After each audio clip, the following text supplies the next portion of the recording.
Bitlis'ten Edirne'ye çevireceğiz kameralarımızı. Hava sıcaklığı sıfırın altında 6 dereceye kadar düştü Edirne'de.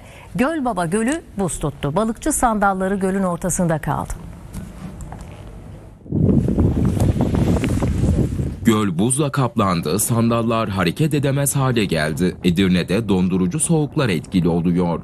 Önce yağmur ve kar, ardından dondurucu soğuklar geldi. Edirne'nin en geniş sulak alanlarından bir tanesi olan Gölbaba mevkiinin üstü tamamen buzla kaplandı. Buz bir insanı taşıyabilecek hale geldi.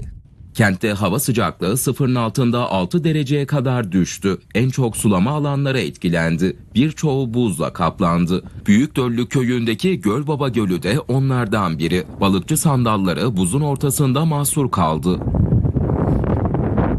Edirne'de dondurucu soğuğun hafta sonuna kadar etkili olması bekleniyor.